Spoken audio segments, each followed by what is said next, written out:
Beyond and hello, everyone. This is episode 599 of IGN's weekly PlayStation show podcast, Beyond. And boy, did it take a lot to get us here to actually record this episode. But before I get to that, we have a really big show this week. I mean, it's bigger than last week, so relatively it's bigger. So we're going to jump right into things on Beyond.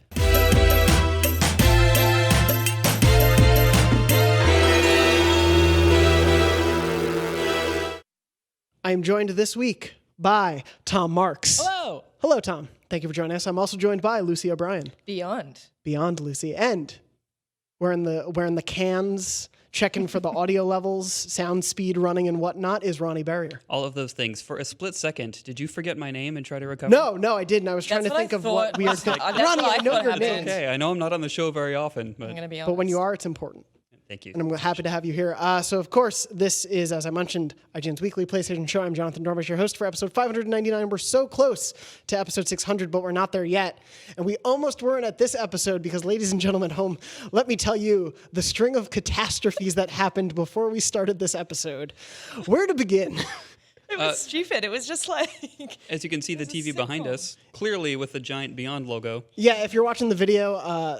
there's nothing on the TV because we couldn't find the images that we put in the television that are on a USB thumb drive. You want to know what happened? We just built all these new studios, and we're currently shooting another video over in the studio next to us. I turned on our TV in here. The remote shot all the way across the other studios and turned off the TVs in there. And so, I got it back on. Couldn't get Beyond to come back up. Before we even started adjusting that, though, we realized two of the chairs in this room were missing because they're being used in that video shoot. So Ronnie and I are on much more uncomfortable chairs than these two lucky ones, Lucy and Tom. And then Lucy spilled a little bit of Diet Coke on the floor. Luckily, this is just a prop at this point. This Coke can here, it's like, that's just there for show. None of the wires were hurt in the making of this episode, though, I could right? just knock this over and it would be fine. Well...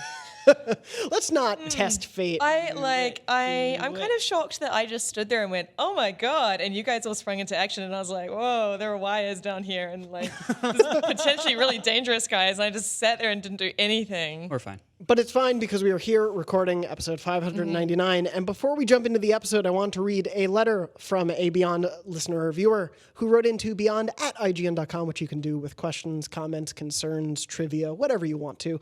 But Christopher wrote in, and Christopher said, "Hello, Mr. Dornbush," or whoever reads the Beyond emails. It's me. Recently, I was trying to edit the podcast Beyond episode index in the IGN podcast wiki guide. The wiki hasn't been updated since 2016, so I thought I would start adding more recent episodes. Thank you for that thought.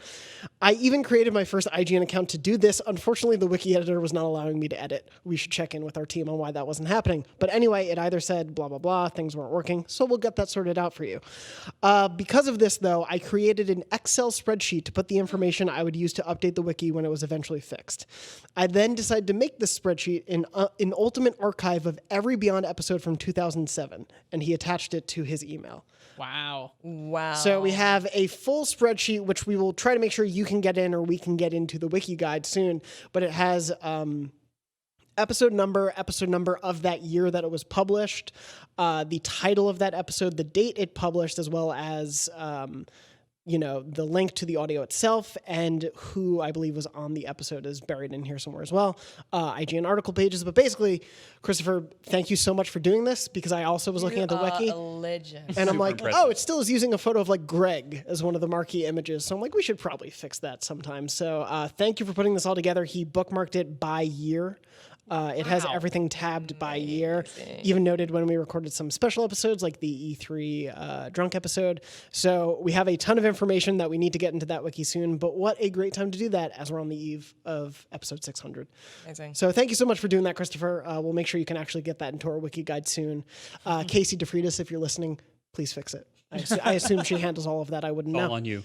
But yes, thank you so much for doing that. Of course, more than what has happened in the past on Beyond, we want to also talk about the present and the future.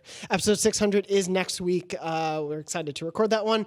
We are going to focus a bit more on memory card segments that week. So if you've written in and haven't heard yours read on the show so far, I have all of those emails, so I'm hoping to get to a lot more next week. We are also hoping to, if you submit any in between now and then, definitely read all of those. So if you want to, please submit a memory card. You can do that to beyond@ign.com with the subject line memory card, and we'll be sure to read a bunch of those on the show next week. Also, if you have any fun trophy test ideas, feel free to send in some suggestions there. But without further ado, I thought we could get into this week's episode. And Ronnie, you'll have to tell me if the audio works as we jump into News Crunch. Is it working? Oh, I can hear it in one of the other headphones. We're using the Redux version, which Ronnie recorded. Wonderful every time I hear it. It features Ryan Clement, excuse me. Of the show. Does, yes. Yes, yeah, there was some debate on that on Twitter, but thank you for making that for us. Problem. We're going to jump into the news. There is actually more to talk about this week, Lucy. Isn't that great? Oh, amazing. Thank you to everyone. We're all so tired. It's been a week, you guys, and it's only Tuesday, but we didn't really have much news to talk about last week. Thankfully, Sony brought Death Stranding to San Diego Comic-Con, specifically Kojima was there. He was on a panel with Nicholas Winding Refn, who is in the game. He is the director of Drive and other films in an upcoming Amazon series. He is in the film. They detailed his character, and Tom, you and I were talking about this earlier this week. It is delightful. So his name was Hartman. The reason his name is Hartman is because he has a unique heart, which stops every 21 minutes. He is hooked up to an AED and occupies himself with music and film that can be consumed within that 21-minute window. So I guess episodes of Cheers. When he dies, he spends 3 minutes on the other side searching for his family before being resurrected. Hartman dies 60 times a day. I mean, not a great existence. No, not a great one. I just love that Hartman is actually probably pronounced Hartman. Right? Like No, it's Hartman. it's Hartman. just it's I know, Hartman. but it's just like Hey, you can't be that on the nose. clearly you can.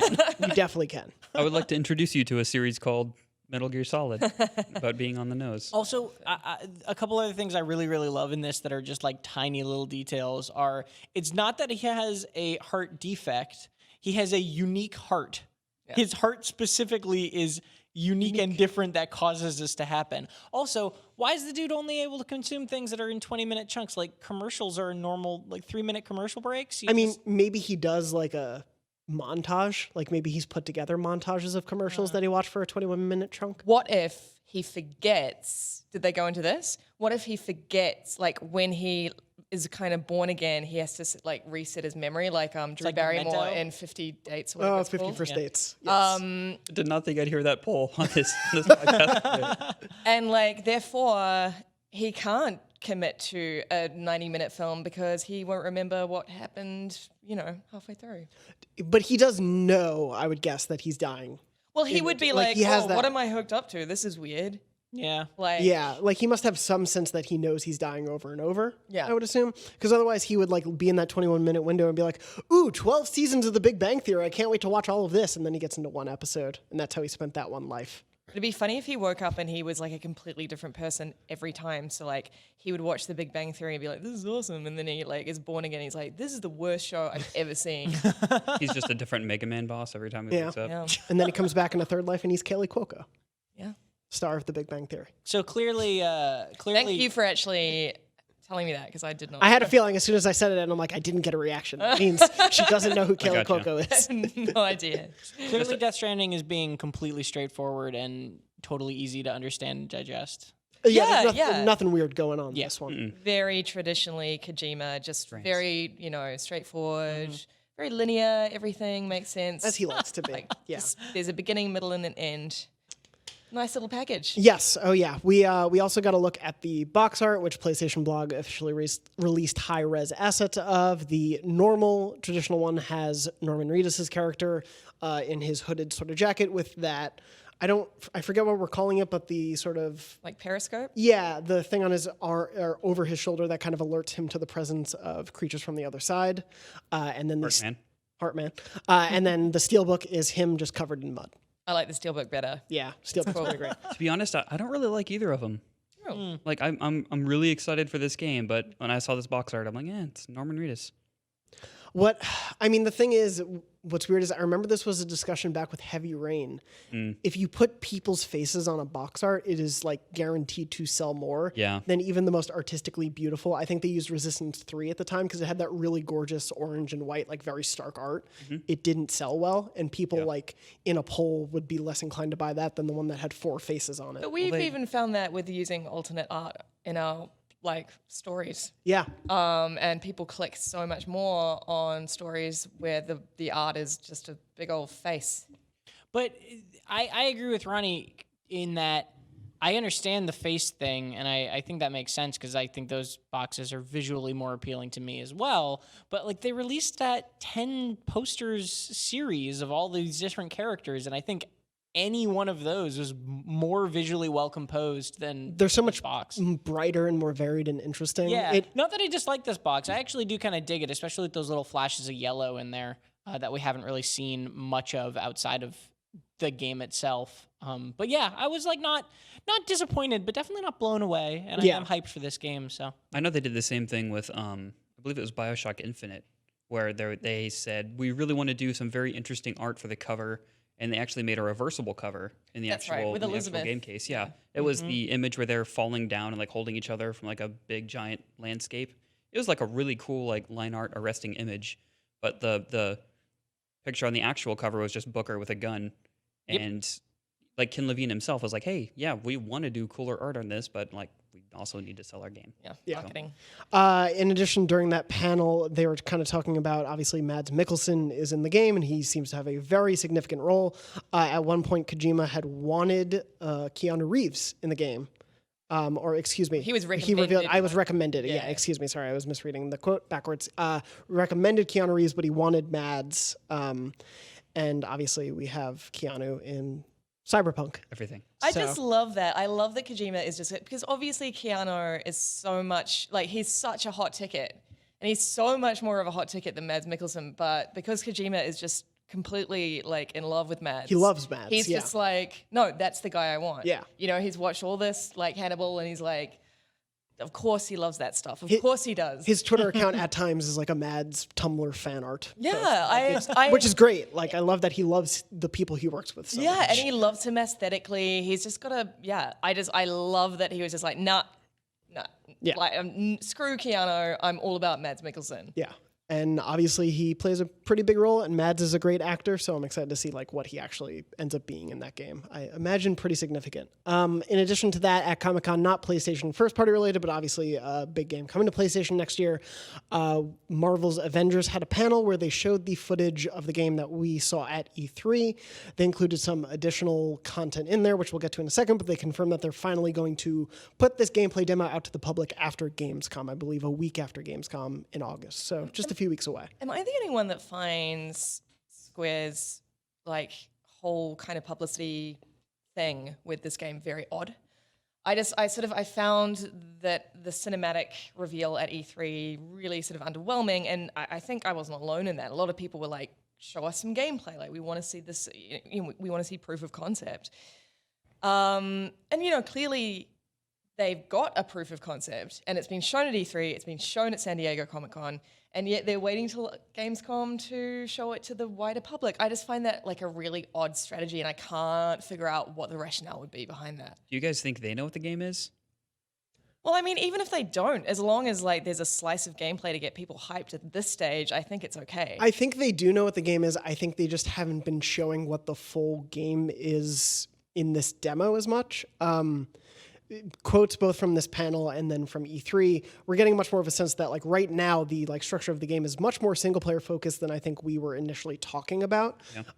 And then it opens up to have more co-op and multiplayer aspects to it, but that it very specifically has a like narrative driven story that even will have some levels, I believe they said, that have certain heroes as the focus of that level. Like you won't always be able to choose for certain scenarios. Yeah. So like I think that's very specifically what that is, and what they're trying to show with this demo is the idea that you can play as all these characters, and here's how varied they all are, but I think the snippets of gameplay are also short that you don't really get like a satisfying showcase for any of them. Yeah, and also like, of course it leaked. Yeah. Of course it leaked out of That Comic-Con too, because yeah. it's haulage, it's the public, and like they're not bound to sort of ethical responsibility. It's like that. Of course, someone was going to upload it, and of course, it was going to look all grainy and crap, and not a true representation of what that footage actually looks like. So I just find it a really weird strategy, because it's like, okay, we're going to see it out of context. We're going to see it filmed on someone's like iPhone.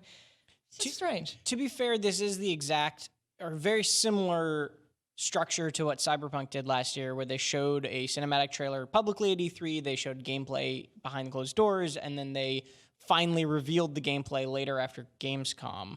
But they didn't bring it to Comic-Con in the middle. That's And the a difference, big right? difference. Yeah. That's the part where I agree with you, Lucy, where it's really weird that they didn't like. They must have known something would come out of Comic-Con from a fan's cell phone, and to not just be like, okay, the week after that, we're going to put this out, because people are going to live with looking at that. People were putting up like 6-minute long videos of this trailer from their lap. Exactly. They were shaded tweeting down. it out within Twitter's video restrictions. Yeah. So it's, of course it's just going to look. I think it's indicative of a problem that this game has been having since they revealed it, which is this desire to ride the wave of the MCU and the popularity of Avengers in cinema without actually fully living in that world. Yeah, It's kind of this pull where it's the reason that I spoke about this on, I think, when we did the E3 episode and a bunch of other places. It's the reason the characters feel so weird is because they're using the same cast from the Avengers movies. The first Avengers movies are using the same kind of like characters, a lot of the same imagery, iconography, that sort of stuff, but then it's just different people, right? And it's a different story. And that's very jarring. And similarly, I think that they are living in this world of a video game PR cycle, but then they also want to benefit from the MCU hype, the Comic-Con hype. Everyone's hyped on Marvel and Avengers, so they want to show something off at Comic-Con. And they're trying to live in both these worlds at once. And it's maybe won't spell disaster for it. I'm not saying that, but it is what is causing, at least for me, this sort of like, this is sort of weird because they're jumping back and forth between these two worlds without actually picking one. Tom, I think that's the best explanation I've heard so far, to be honest. And so we'll end the show there. But yeah, no, I think that does actually answer some of my questions, at least. Yeah. I feel like they needed to go much further in a different direction than the MCU. Because if you try to approximate something like the MCU, but just have it a little bit off, just the whole thing is just very off-putting from what I've seen. And like you won't find a bigger Avengers fan than me. I absolutely love the comics. I love the movies. Challenge accepted. Yeah, well, I don't want to be in the middle of this. I know where I work. I shouldn't have said that. And it's, but no, just you. I mean, look at Marvel Ultimate Alliance. It's very clearly not the MCU. It's extremely cartoony. You've got like yellow spandex Wolverine and all that kind of stuff. And you take one look at that, it's like, oh, it's Marvel, but it's not MCU. And so in that way, it's not off-putting. And even in Ultimate Alliance, which unfortunately is a Switch exclusive, but even in Ultimate Alliance, they have somebody doing a Samuel L. Jackson impression for Nick Fury, and they have Nolan North doing the Rocket Raccoon impression of Bradley Cooper. But they had Yuri Lowenthal from Spider-Man PS4. Yuri Lowenthal from Spider-Man PS4. But so they have these MCU things that are literally directly pulled from the MCU, mixed in with all the comic book stuff. But because, like you said, they went generally far away from the MCU, even those little inclusions don't feel as weird because they like very clearly aren't trying to do only that. Yeah. But I think, like, you know, if I was in their shoes, I would absolutely want these characters, even though I think it's sort of a terrible design choice, I would want these characters to look as close to the MCU characters as possible because that's what sells the dollars, right? So it's just like people are just going to go, oh, this is just like a video game from like a licensed, you know. All the people who made Avengers the biggest movie of all time who don't follow Comic-Con or IGN E3 coverage are going to see Marvel's Avengers, see suits that look very similar and be like, that's something I want to play. And so like I do get that. But yeah, it's this weird in-between for me. It's like, I trust Marvel games on their pretty recent run. I trust Crystal Dynamics. I just want to see like a full level of this game, not the tutorial level, not like a cut together trailer from that tutorial level. Like I just want to know what playing this for 2 hours is going to be like. And if it is an ongoing game, what day-to-day play looks like. Yeah. And it's unfortunate that we're kind of left with the confusion right now just because we still don't know, right? Exactly. Like, we still don't know if this is going to be a game that is going to be actually just a lot of fun to play. But all we're left with this is sort of just like, it's a feeling, and like that just is not. Hopefully, that's not indicative of what it's actually going to be like to play. We did also, though, get a tease. Our own Joe Scrubbles was in the Hall H panel watching, and reader, listener, viewer, if only you were so lucky to read Joe Screbbles' stenography Yeah. from that panel. He is perfect. I put a little snippet of it on Twitter. He is the funniest note taker I've ever read, and it's wonderful. Thank you, Joe. He is a real person, Greg. He was in the room and saw the fact that they seemed to be teasing Kamala Khan and Ms. Marvel. There was no, aka Ms. Marvel, there was no necessarily like explicit, by the way, we're introducing Ms. Marvel, but during the fuller gameplay demo, they added a little bit of more content, and you see a younger girl in the video in one of these new cutscenes, and she seems to be wearing a Captain Marvel t-shirt before she seemingly gets exposed to Terrigen Mist. That is how she gets her powers in the comic books, so that would line up, albeit probably not at this same exact event in the comics, but that would line up there. Obviously, she's known in the comics as a very big fan girl of all of these Marvel heroes. Like, she is just happy to be around them because she loves them so much. So that her wearing a Captain Marvel t-shirt feels like a pretty obvious tell, but they didn't officially confirm this. It's one of those interesting things where, like, also if you go back to the original 2017 trailer, it's being narrated by a woman, but they never say who that woman is. Yeah. And it certainly would make sense. It would be like someone who wants to put them all together is maybe that person. But yeah, we saw Ant-Man in one of the trailers at E3, and I think we're definitely going to see, if this game can succeed, a lot more Marvel heroes put into this universe, maybe who aren't sort of weird recreations of their MCU. That's what I'm mostly excited for in this. Me too. Like, just seeing them all getting added and how that affects the balance of the game. And yeah, like, that is why I'm more excited for these additions that are going to come later than Hulk and Thor. Yeah, I do think it's pretty funny how this game from E3 on spoiled the Black Widow movie in terms of her fighting Taskmaster and him being confirmed as the villain after Comic-Con. I love Taskmaster. I always loved that stuff, and it's like, did they know? Did they really know? Like, Taskmaster got really big with Marvel Spider-Man as well. He was a big boss battle in that, so it's funny to see that villain keep popping up like this. In addition to that, though, they also briefly at the Marvel Games panel, just wanted to shout out, they showed Iron Man VR off to the public. It was playable on the Comic-Con show floor. If you happen to play it and you're a listener or viewer of the show, write in with your impressions. Not many of us on staff have gotten to play the game. I have, but would love to hear more from people at home who have gotten a chance to play it now that it's been out there in the wild like that. I think it might make me throw up. Yeah?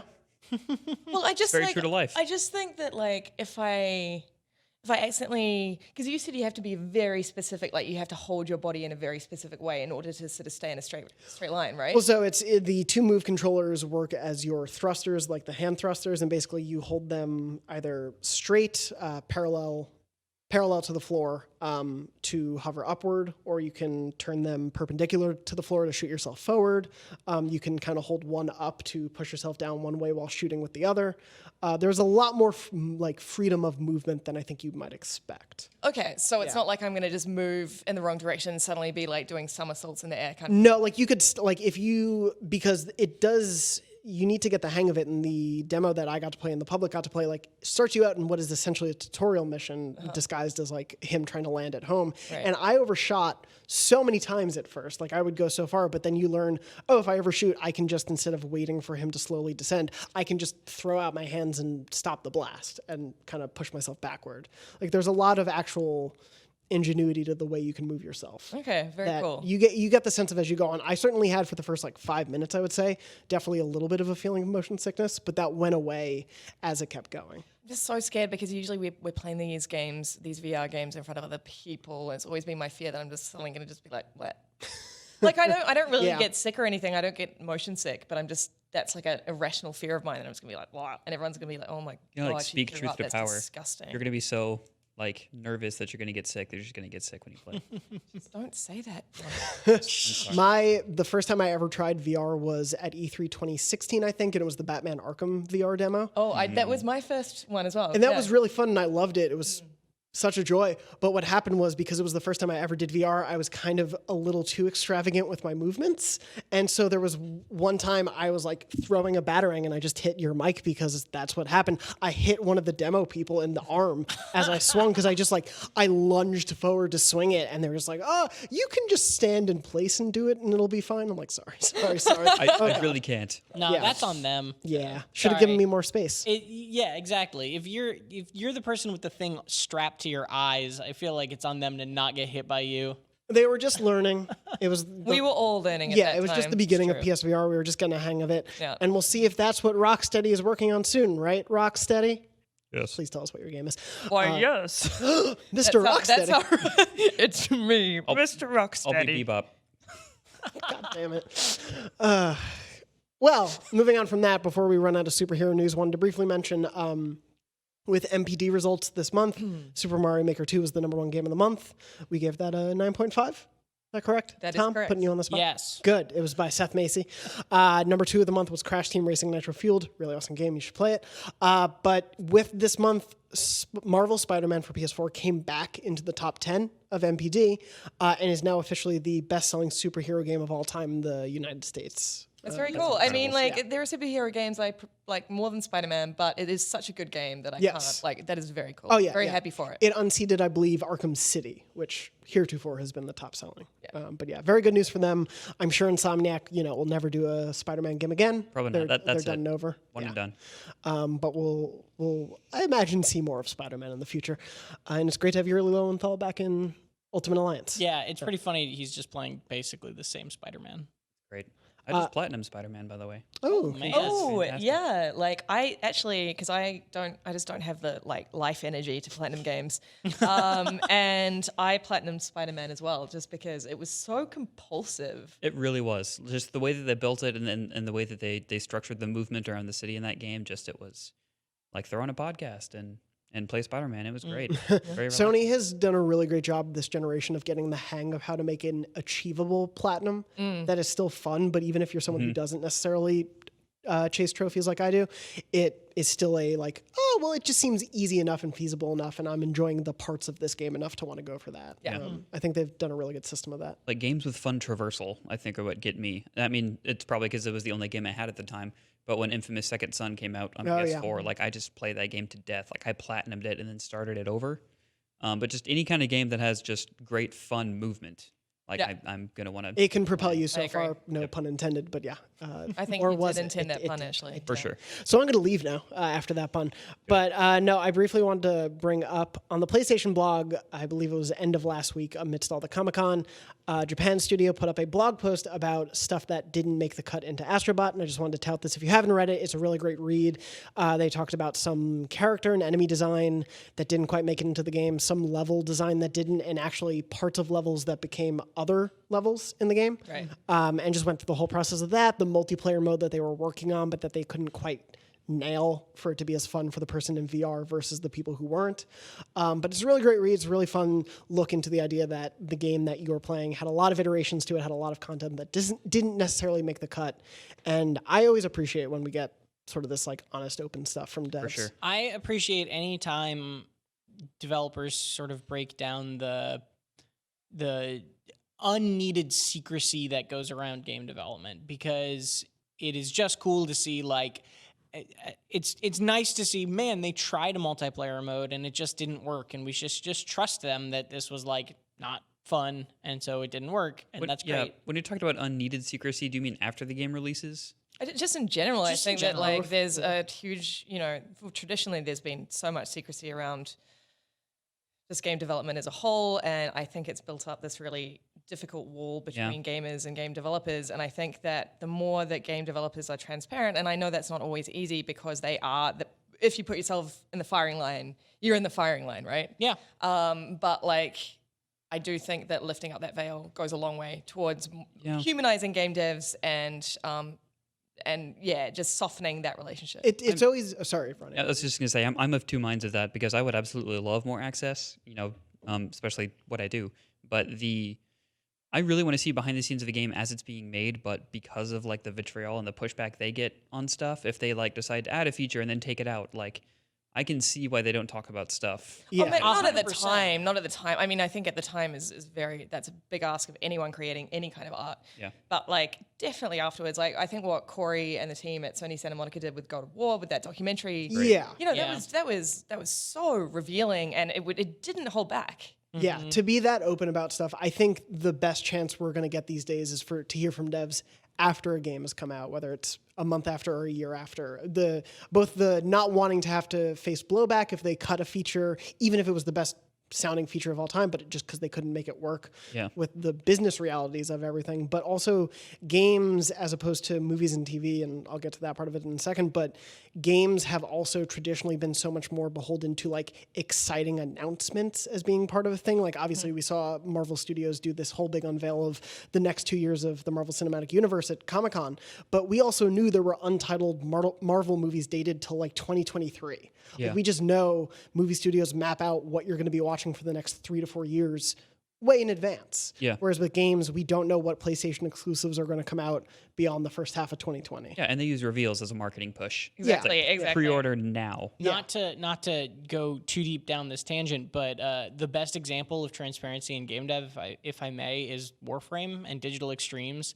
That developer has, I mean, they're great. They're super open. They're super friendly, but also they've kind of trained their community to expect a high level of transparency and I mean this as a compliment, a high level of unreliability in that transparency. Yeah. Where if they show a feature that they're just like on a live stream, just like whatever, let's just show this thing we shouldn't show you, then like the community knows that might never come out. That's not a thing we should be expecting and hounding them forever on. It might come out years from now. It might never show up. It might look very different when it does show up. They've become so transparent and so open that there's no longer that expectation of like, if we show you this, we're going to have to be held to it, right? Like they're good enough that people just, the community knows they're going to make the stuff that they want to make and that works and it's going to be fine. And like, we'll just get it when it comes. And then they tease stuff all the time and it's not really a big deal. And they still have time for surprises. I just think that it's an incredibly high, like it's incredibly hard bar to hit, but at a certain point, they just hit, like the Digital Extremes just hit this point where it's like, okay, we're great. Now we can just show you anything that's like fine because maybe it'll never great. come out and nobody will yell at us. Yeah. I mean, they'll still yell, but it's not like as hostile.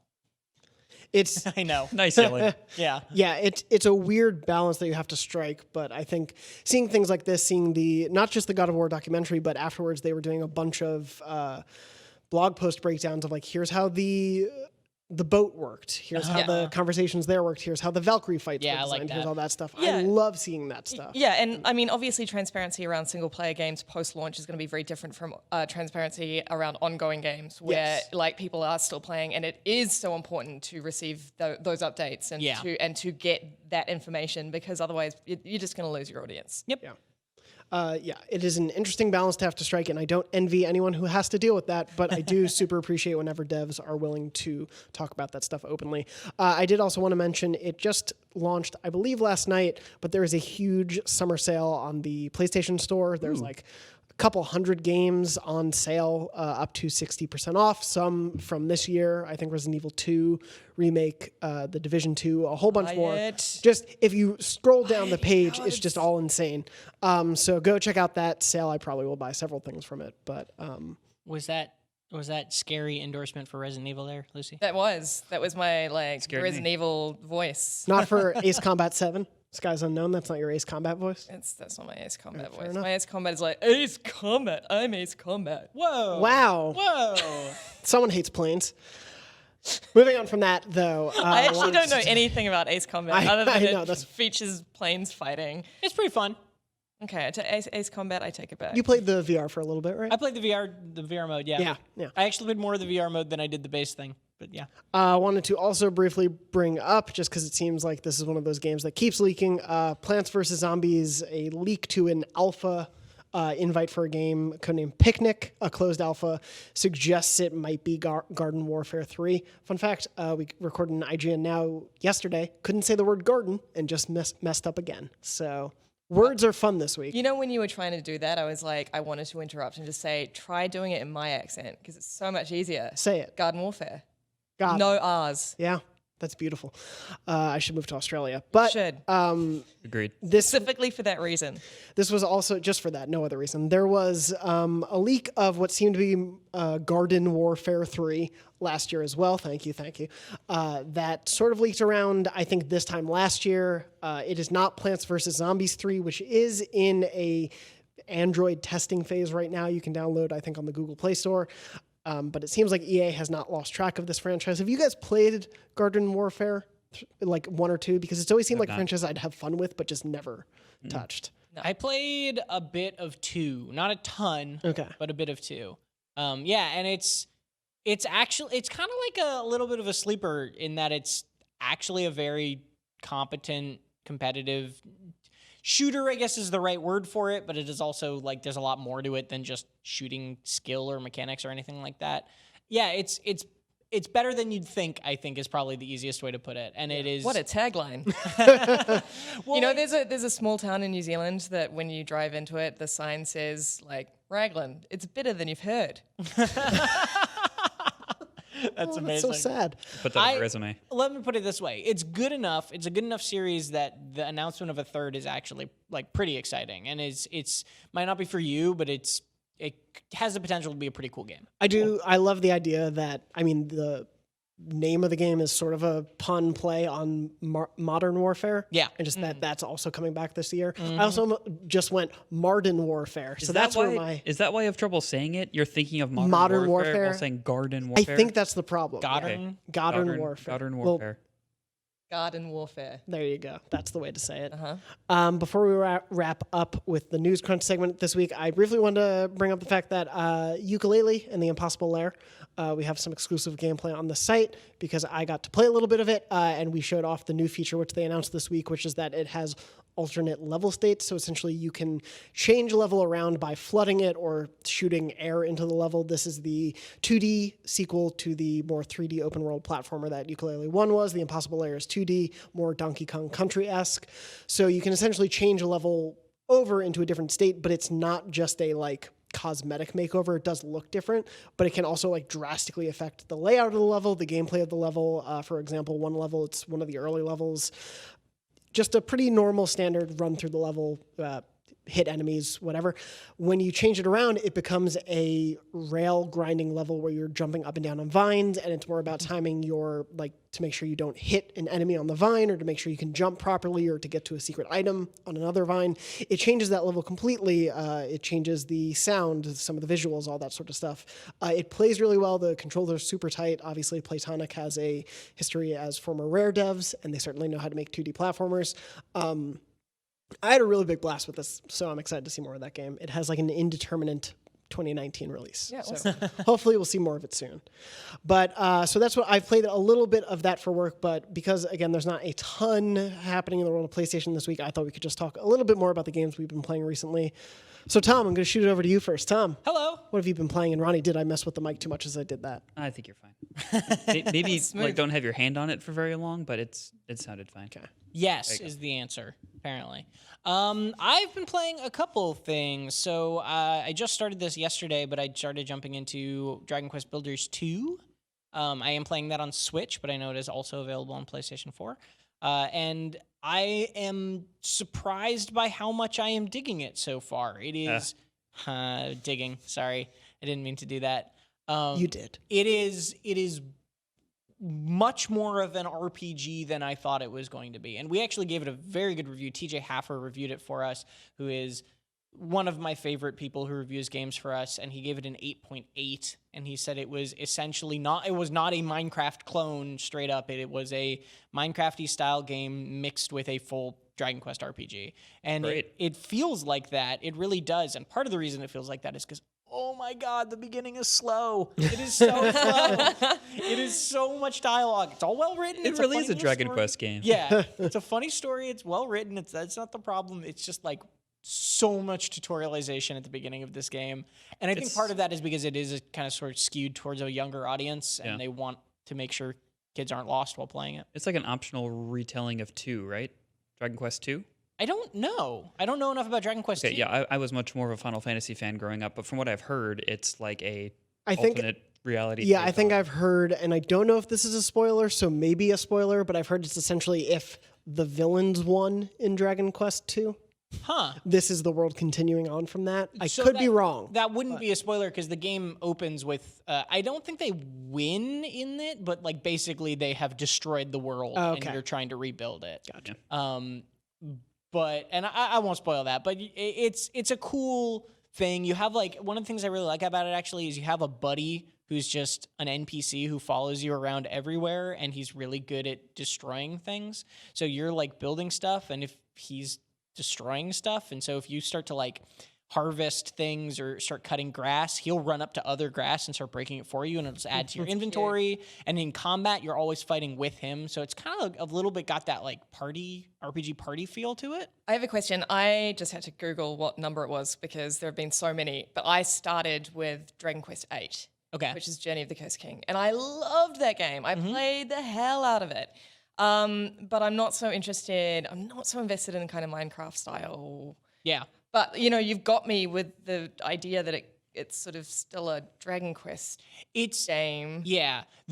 So the building, what's the best way to put it? In Minecraft, when you're building usually large structures. And I played a lot of Minecraft, but you're building a lot of stuff. A building in Dragon Quest Builders 2, like a room, is literally just a box with 2-block high walls and no ceilings and no higher walls than that if you don't want them higher than that. It's a very simple rudimentary thing. And the reason is you can play it first person, but mostly you're playing this game as a top-down thing. So you don't want these big structures that are, or not top-down, but, you know, mostly like isometric-ish.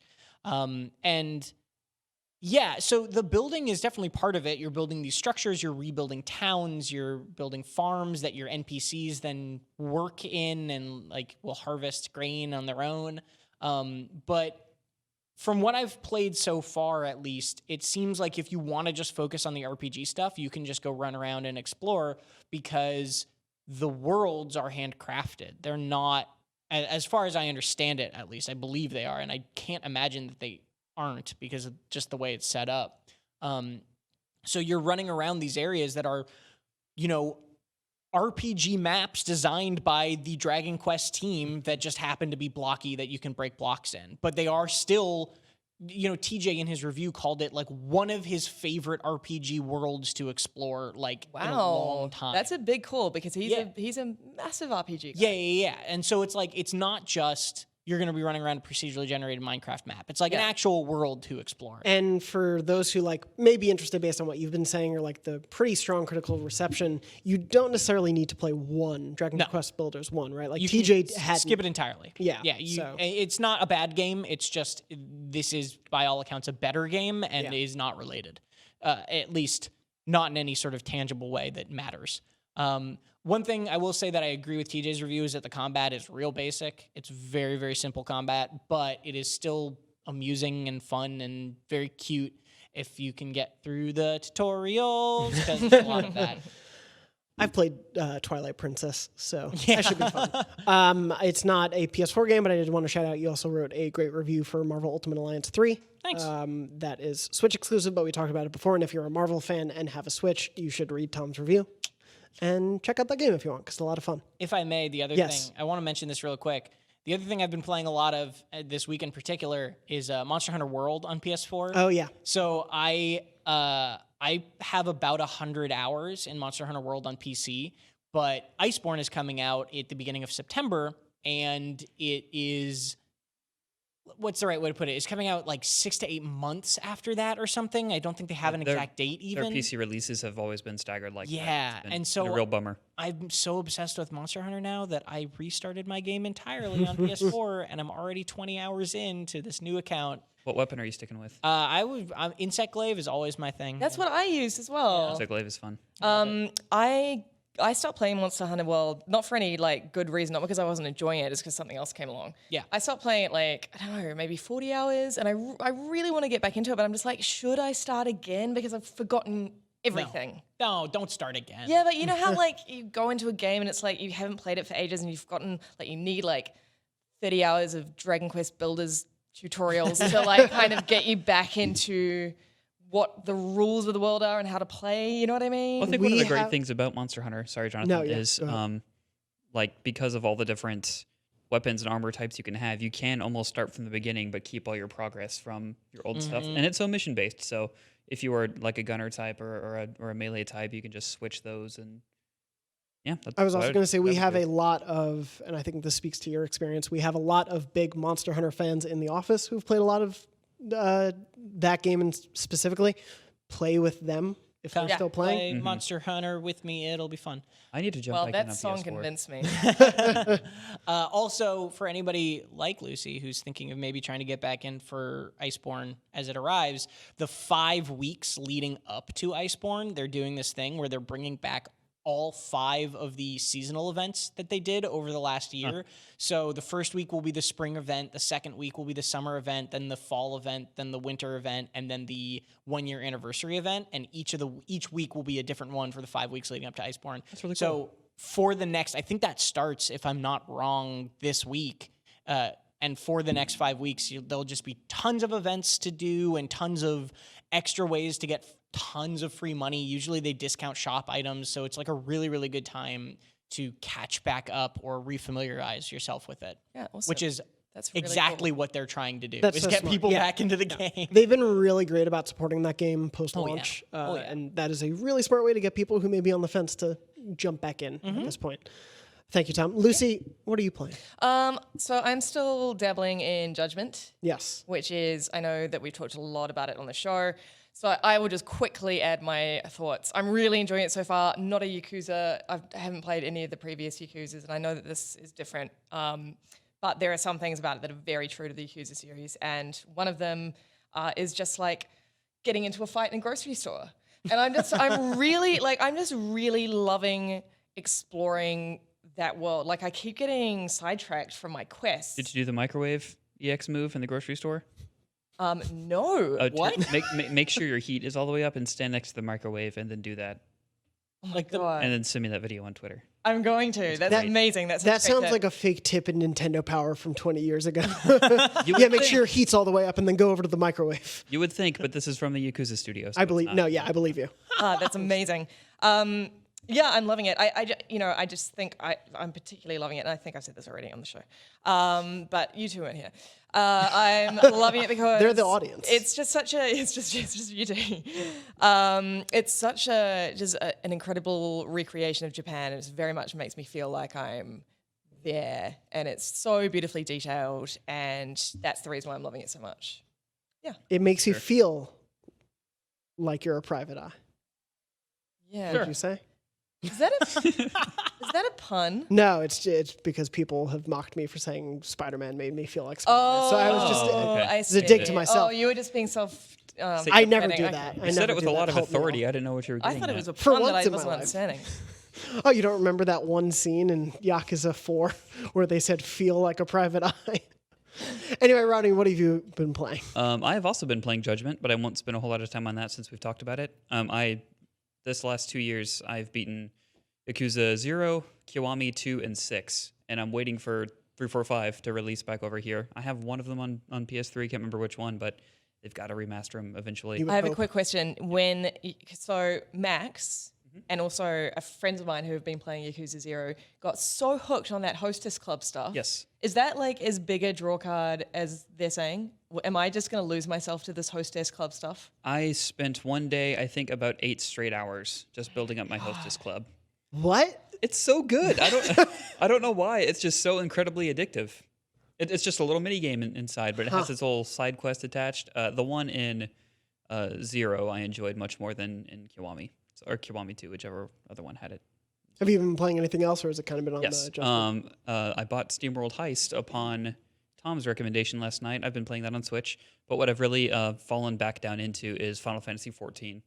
When it first came out a few years ago, or when Realm Reborn came out, I power leveled all the way to 50 and then kind of just fell off on the grind because I had other things to be playing. But with Shadowbringers coming back out, I've got Heavensward and Stormblood and then Shadowbringers all to play through.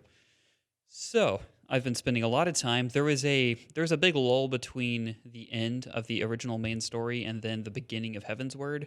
It was something crazy, like 60 or 70 quests, and a lot of them aren't very good. It's just to But get, do you have to play through and, them? and you don't level through them because it gives you such a minimal amount of experience, and it would ruin the progression once you get to Heavensward.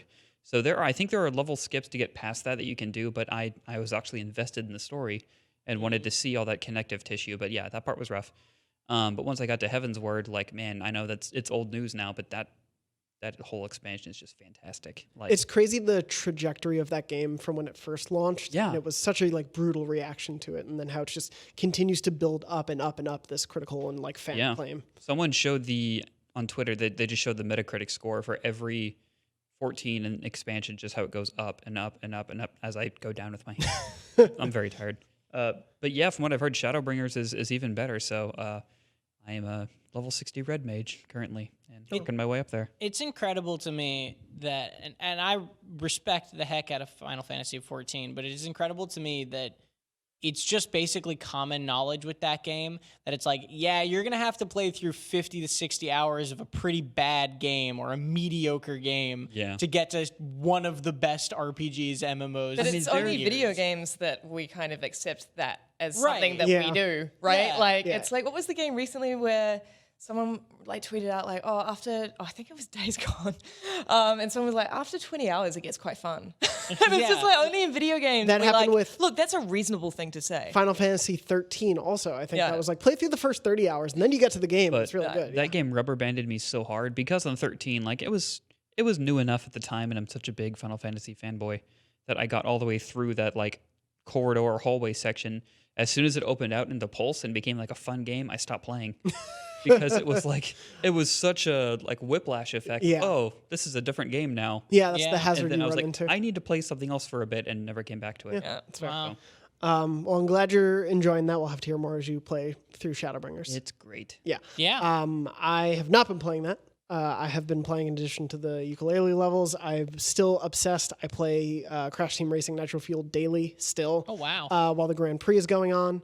That wraps, I think, this week, but I play for an hour or two each night. And to rack up everyone points. should read your feature on the site about the Thank Grand you. Prix. Thank you. Yeah, it's a lot of fun. It's this really, really cool metagame that it adds. I think I've talked about it on the show before, but it adds this great metagame they've announced 2 more Grand Prix and may do more in the future, but the third one that they're going to do will introduce Spyro as a player character. So super excited for that.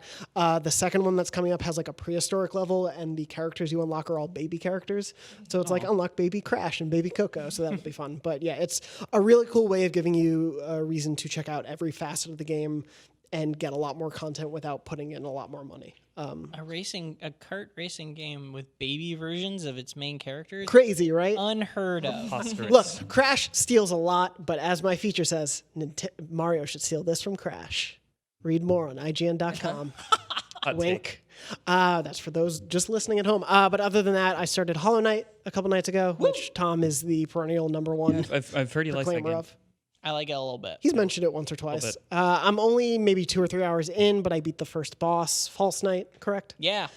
Beat him or her or it, and I'm excited to keep going. It definitely is one of those. I'm a huge fan of Metroidvanias, despite that term's problematic nature, I guess, these days. People don't like saying it. I'm fine with it. I'm fine with it. I do think that there was somebody I saw in the conversation around that. I think Metroidvania is a fine word, but somebody said maybe we can start calling them adventure platformers, which I think is actually like not a bad term. That describes it pretty well. Yeah.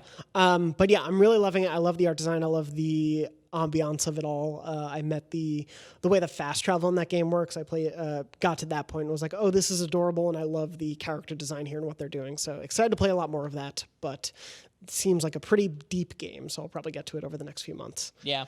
Moving on from that, obviously, we have a few memory card stories, so let's jump into there. Ronnie, is it playing? I can hear it. I just want to. I like that one. Ronnie, you of course made those, so thank you for making all of those wonderful jingles for us. No problem. I am working on some more. Hopefully, they will be deployed soon. Yes. Exciting. Wait. Can you make individual jingles for each person on the show? No, that's too much work. Wait, Ronnie. I want a jingle. Did you were the only person who just listened to that jingle and then you went, I like that one, and you made them? Cool. Everything you said was true. Okay. Sure is a Tuesday. I wanted to, before we go into any new memory card stories, I wanted to do a follow-up to last week. Ronnie and Tom, you were not here, but we got a story from Jeff who wrote in, and Jeff told us about how there was a robbery at his house when he was younger, and the robbers took Siphon Filter and Cool Borders, I think was one of the other games. But they took Siphon Filter. It was a game he loved and adored, and they took it. but he didn't mention that they took the PlayStation. We thought that was weird, so we asked Jeff to write back in, and he wrote back and said, so they didn't take the PlayStation, and he wrote, honestly, I have no idea. They obviously weren't the brightest criminals because if memory serves, Siphon Filter was actually in my PlayStation. So they popped it open, put the disc in its case, and then took it. I agree it probably would have been easier to take the whole setup, but I, for one, am glad they weren't that smart. Can I just say something real quick? Yes. Like, your brother's friend took it. Really? For sure. I don't know if you 100%. had siblings, but like one of your friends definitely stole your game and just said robbers took it. Technically still a robbery. I mean, Yeah. it is. Yeah. It's still a robbery. It's still like someone stealing it from you. Like one time, my older brother's friends borrowed my skateboard and then it just never showed up again. And they were like, we don't know. They broke it. I'm going to put my oldest brother on blast here. Sorry, Bobby. He lost his copy of Final Fantasy VII and then blamed me and my other brother for it. We spent the entire Saturday morning looking for it. Yeah. And then when he found it, he said it was to teach us a lesson for messing with his stuff. What? Oh, I know. he was just being, Oh, no. Yeah, we were like preteens at what the time, but kids do for not cool. kicks. Yeah. On blast. Thank you for that. Very much. Appreciate that. Bobby. So thank you for writing in and clarifying that strange note for us of an even stranger robbery. Moving on from that one, I wanted to read a story from Stephanie. Stephanie wrote in to beyond@ign.com, which you can with your memory card stories. If you don't know what memory card is, we read stories from the listener and viewers at home. They can be funny, sad, weird, whatever, but we love to hear from you and all your great PlayStation memories, so please write those in, especially for episode 600, as we're going to do a lot more of those. Lucy. Stephanie comes from Sydney, Australia. You are not from Australia, but I you am worked at not. IGN's Australian office. I did. I was there for like 7 years. Ooh. So quite a long time. So would you like to read this letter for us? I will. I apologize if I can't get the Aussie accent quite right because as a Kiwi, Of course. our accents are different. Sure. 0% of the people here will know. It's okay. Yes, I know that was kind of the joke, Ronnie. All right. Hi, Beyond crew.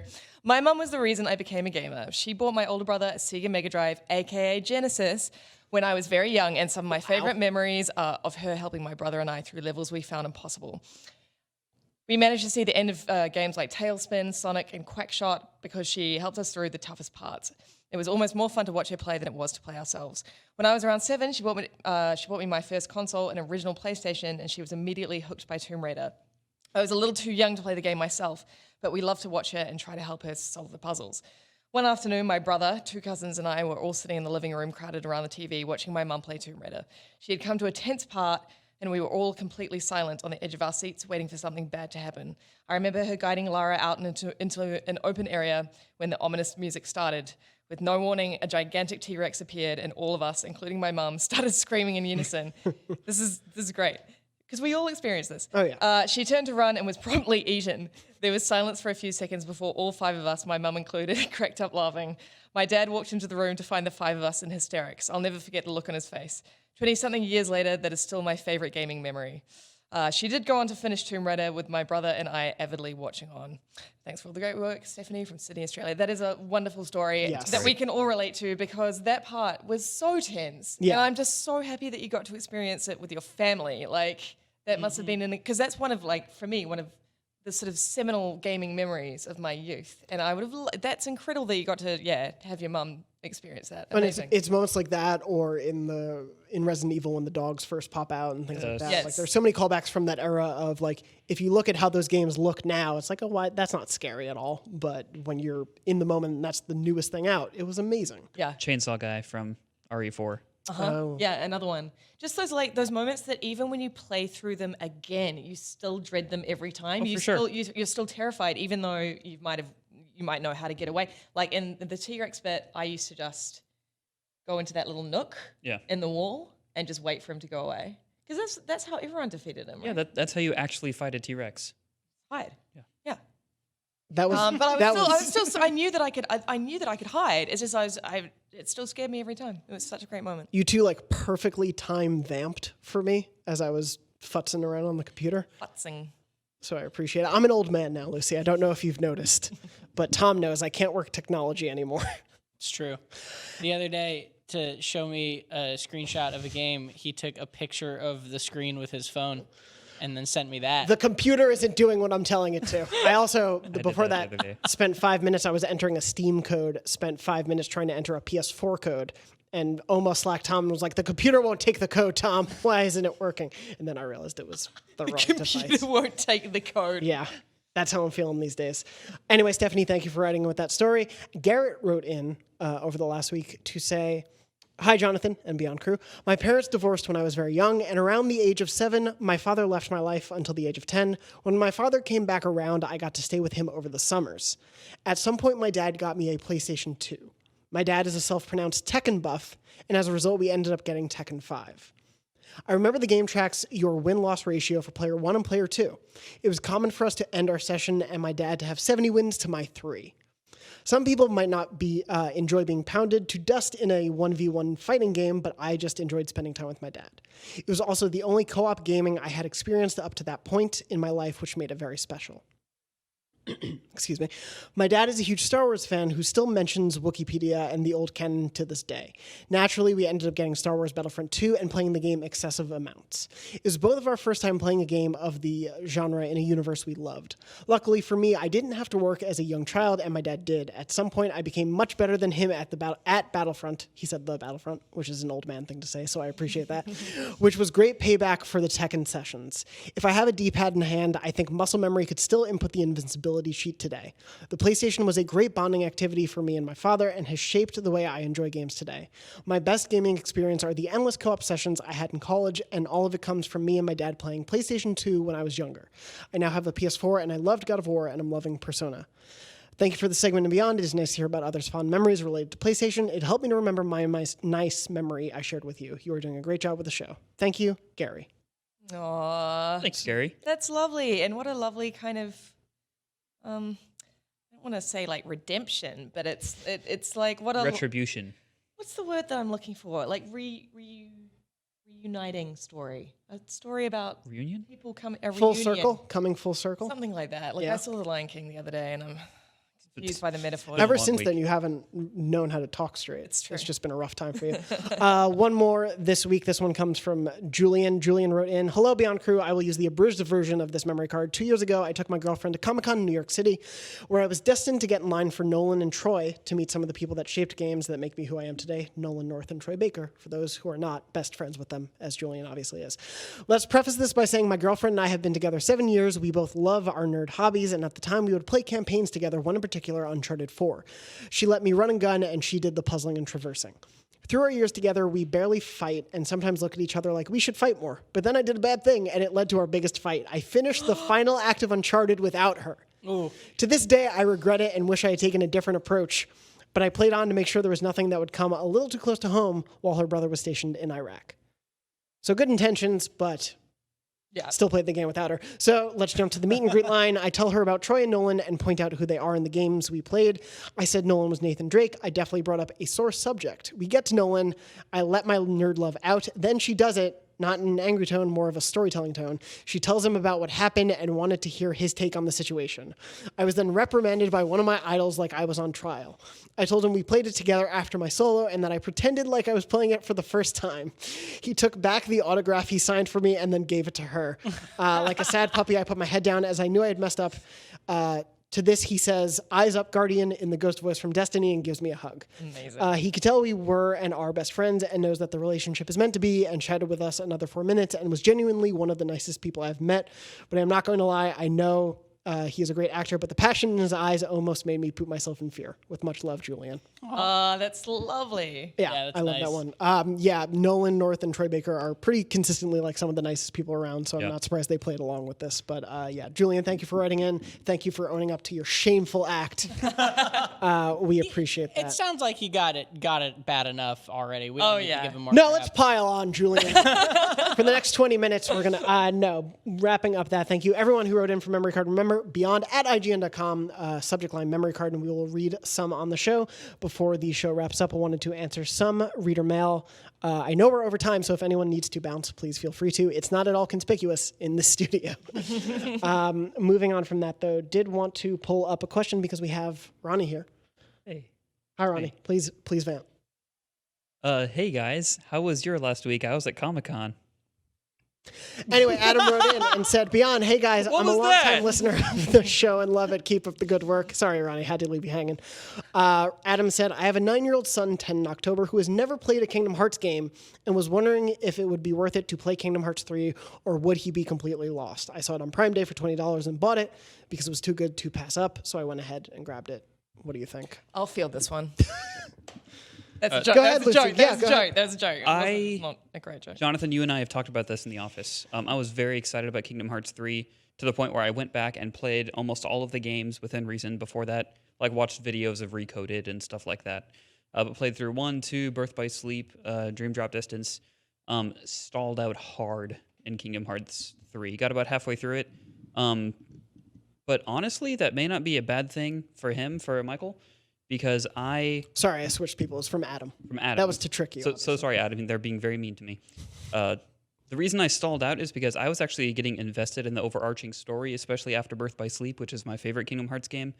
But there really isn't a whole lot to do with the main story, at least from where I've gotten like about halfway through the game, I think. It's mainly just the disconnected Disney worlds. And that was a little bit of a bummer. But if you're worried about, I'm sure the ending is very different.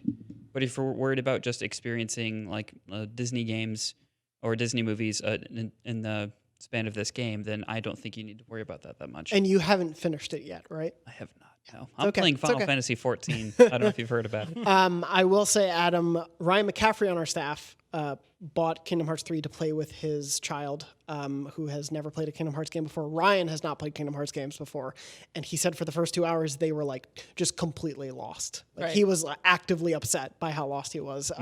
After it patched in after he had started playing it, I believe, but they did patch in some catch-up videos, some explainer videos of the whole series. It's like 10, 15 minutes in total of cutscenes that you could watch if you think your kid might enjoy it. It is a bit dense, obviously, but they kind of stitch together the story told by a cute little character in the game. So that Donald Duck? it's not Donald Duck. No, it's Is it Jiminy Cricket? no. The other cute character in the game. Yeah, the other. I'll keep you all guessing who that may be. Maybe I took my Kingdom Hearts Yensid. knowledge. There you go. Maybe I took my Kingdom Hearts knowledge for granted then, because I didn't think it was too hard of a ramp on. But I could just be forgetting the first few hours or so. I think just when you don't know any of this battle, For sure. But they do definitely over-explain things. But yeah, Yes. if you're looking for just fun Disney stuff, it's your best option right now. And especially if your child is a fan of the more recent Disney era, so Tangled, Frozen, all that stuff. they'll Also, like this. I think turning off the attraction flow makes the game more fun. Interesting. Yeah. Okay. I So didn't try like, that. I don't like playing with the Disney rides. Ronnie hates fun. Whoa. Moving Heard on it from here that, first. thank you for writing in, Adam. Michael also wrote in. Michael said, hello and beyond. I've had a PS4 Pro for 2 years now, and I noticed that it is still $400, save for the occasional price drop. I was wondering if it would make sense for Sony to create some kind of bundle model of the Pro that comes with a 250 gigabyte drive and is sold at a lower price, since it comes with, I believe, 500 or a terabyte now. Sony could bundle the system with physical or digital copies of some truly great first-party games. This would theoretically put units in more players' hands and convince more people to get the Pro before the 5 comes out. I imagine Sony might want to move stock or build an even bigger player base before the next console launch. The downside might be undercutting the PS5's launch if that system is launching at 450 or 500. So what do you guys think? Should they do a lower tier PS4 Pro model? I mean, they're still selling like crazy. So I don't know. Yeah, I think it would be great because the PS4 Pro is wonderful and I can't imagine going back. But I don't think it makes a heck of a lot of sense considering how well it's selling and considering that the shift now is very much on the PlayStation 5.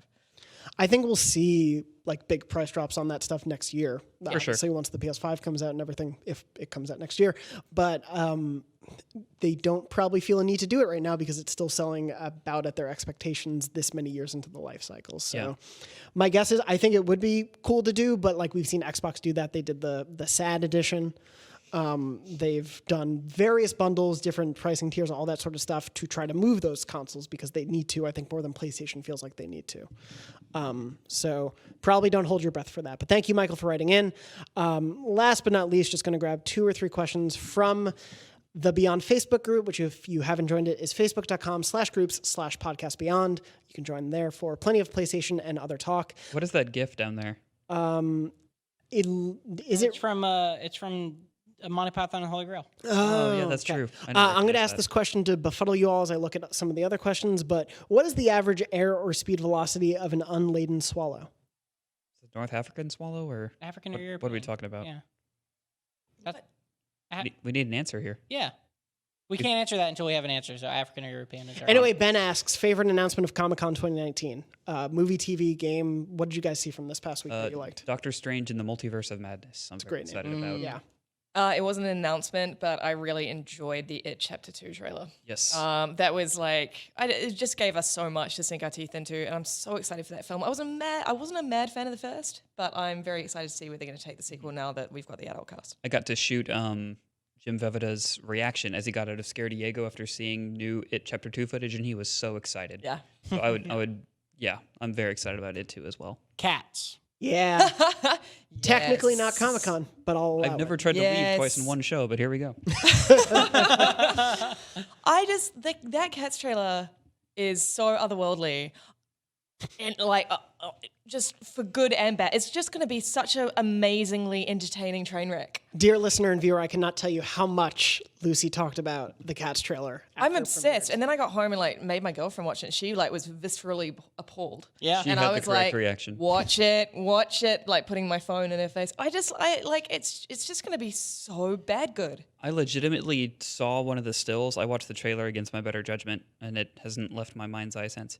But I saw one of the stills of the movie that it actually looks like someone just like clone stamped a different mouth like onto a cat's face. Like a floating face. I think Terrifying. one of my favorite gifs has been memes has been people swapping the Sonic live action face Yes. onto all of the cats. It's wonderful. Very much. Tom, Yeah. cats, you're going with cats. No, I don't know. I was pretty Go with excited Cats. about the English version of the My Hero Academia Yes. season Okay. 4 trailer. Yeah. Which we premiered actually on IGN. Mhm. Yeah, because that show gives me goosebumps. Yeah, we watched that entire sub twice, and we just went back and watched the entire dub. So My we goodness. are ready for Nice. season 4. Barrett Courtney has also been live tweeting his reactions to that show, and I've been very much enjoying he has that. a lot of takes. Yes. I also, for me, it would be because we were covering the panel at the time, we were writing news about it in the Marvel panel, when at the end, Kevin Feige just says, oh yeah, by the way, Captain Marvel 2, Black Panther 2, Guardians of the Galaxy 3, Fantastic Four, and the Mutants. See you later. Bye. Also Blade. And we were just all like, what? How do I write this? And it was just like this crazy, exciting, oh, they know so much more than they've announced already. One of those fun things. I'm so all in on the MCU. I know not everyone is these days. I'm glad they can get weird with it. Like, Yeah. it's been weird in the past, but now that you have the giant world-altering event, you need to go with like smaller character stories that are just weird, and that it seems like that's really what they're doing. When I think the success they've seen with some of the weirdest stuff in the last phase has Right. been the most successful or the like most unexpected stuff. So we'll see how that keeps going. Moving on from that, Ryan asked, what series or franchise do you think should never be touched or rebooted or brought back? Not it. Jaws. Okay. I mean, So you're taking it as it was so successful the first time you don't want to see it rebooted just- rather than it's so bad no one should ever touch it with a 10-foot. no, it's just Okay. like this is the one movie I've always said do not like you can't reboot it. It is too holy, and it is so holy because it was such a practical shoot and so much went wrong, and they worked within those constraints in a very specific way, and those constraints basically made what that magic that was in that movie. Yeah. And if they made it with a CGI shark, which is of course what they would do, it would not be the same. You just couldn't even begin to recapture that magic. So please, if you're a director listening and you've been thinking of rebooting Jaws, please, I beg of you, do not. Tom Arani? Put you on the spot. So Let me go first. I'm thinking Final Fantasy. like I don't reboot I don't it. want to see Final Fantasy with no number. I want them to just keep numbering. Oh. Final I Fantasies see. Yeah, until yeah, the end yeah. of days. I want 56 before I die. yeah. That's a really good question. I actually can't think of anything right now. Someone put out on Twitter earlier this week, what's one movie that you will defend to the death, even if it's not necessarily a good movie? And I said A Knight's Tale, because that's one of my favorite movies, and it is extremely watchable even today. So That's really cute. There's a lot of early 2000s movies, yeah. Don't I hope remake they A don't Knight's Tale. reboot. Moving on from that, I do enjoy someone also in this thread asked, what would you like to see rebooted? further down. But anyway, Jasper asked favorite and least favorite subject or class in school, Oh, this is neat. elementary through college. Easy, you said? Well, my favorites were all the arts and humanities subjects, so English and art history and classics. And my least favorites were math and science. I was like average at science. I could fumble my way through. I was absolutely cripplingly bad at math, and I still am to this day. I just like numbers are like they don't look like numbers in my head. Like whenever I have to input my credit card into something, I will inevitably get like numbers mixed up the wrong way. What are those numbers? I couldn't even tell you. Ron? I would say, probably also math for me. Just never great at math. I did the minimum amount I could. My minor in college, I wanted a business minor, but I did marketing instead of business management because it required the least amount of math. I could get by with like high school math. Fair. And then my favorite by far is English. Yeah. So I always wanted to be a writer growing up until I got to college, and they beat that out of me very quickly. Oh, I'm sorry. So I still enjoy writing, just I have not in a professional capacity very much. Well, we will change that. I could write some features sometime. Heck yeah. Tom, what about you? I don't know, man. Similar things, but I guess I'd say in college I went to design school, so my favorite things were like I was terrible at the color theory stuff and really good at all the spatial stuff. I guess that's maybe what I'd say, just to not say I hate math again, because that's also my answer. Everyone hates math. I'm going to throw a loop. I loved color theory, but man, like I was bad at it. In high school, one of my favorite classes was sophomore year math. That year was geometry. And I loved it because the way we were being taught it, you essentially were just solving puzzles. Like in order to figure out the shapes and the angles and everything that was involved with it, you essentially just had to work your way through a number puzzle. You have to do the proofs. Yeah, it was it was just proofs, and they were so much fun to me because I'm like, I'm literally just doing the steps of a puzzle. Yeah. That's all this is. I will say probably the most fun I had in a class is I took 2 years of Japanese in college. Oh. Oh, right. I got to learn a lot. So that was really cool. Instantly forgot all of it. Yep. But it was a fun class. Yeah. My least favorite, if I could drudge this up just because I don't have a therapist at the moment, so I have to air this here. 7th grade science. I had... Name the teacher. No, that's mean. Mrs. Condi. She was my homeroom teacher too, and she liked me in class. She thought I was a good student. I would say I got 100 on 8 out of 10 tests. The other 2 were 90s. So the way our structure worked for grades, I was a good student. I was a teacher's pet kind of kid. I'm so surprised. I know. The way our grading went, it was A, B, C, D, F, but above A was E. So E was the highest grade you could get. Get out of here. That's stupid. So it's like S in video games. Basically, Right. yeah. We had the S ranking of class. So Super sexy styling grade. I got E's in every other class that year except for science. And when I asked why, she was like, because I know you're not applying yourself enough. She's like, you're great at this class, but you don't participate enough.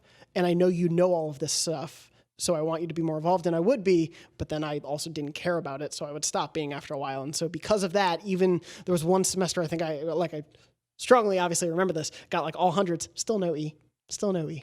Never got it. Wow. Anyway, that was my least favorite class. The fact that growing you up in remember elementary that tells me how deeply that cut you. Actually, I mean, that is true. Yeah. there's a lot of elementary school that cuts me still, but Amen. I'll save that for the book. Anyway, thank you to everyone who wrote in either the Facebook group or to the email. Remember that email is beyond@ign.com. You can either send questions, comments, memory card stories, trophy test ideas, whatever. All of it is appreciated, especially as we lead up to episode 600. Want to involve you, the listeners and viewers at home, as much as we possibly can as we go to that milestone episode. Before we leave, Tom, where can people find you? At Tom R. Marks on Twitter. And the R stands for RISD, Reginald. Rhode Island School of Design, because you went to a design school. Rhododendron. Roberto. None of those are right. None of those are even close. Ronnie, where can people find you? Ronnie, RONNY_barrier. Lucy? Underscore is for... No. Luce O'Brien, LuceObrien on Twitter and Instagram. And I am at JM Dornbush on Twitter and Instagram. Remember, Beyond is live every Wednesday at 3 p.m. Pacific at beyond.ign.com, youtube.com/IGNBeyond, and your favorite podcast services around the world. Please, if you haven't in a while, rate, subscribe. Anyway, thank you all so much for watching and listening to this episode 599 of our weekly PlayStation show. And as always, Beyond. Beyond. Beyond. Beyond.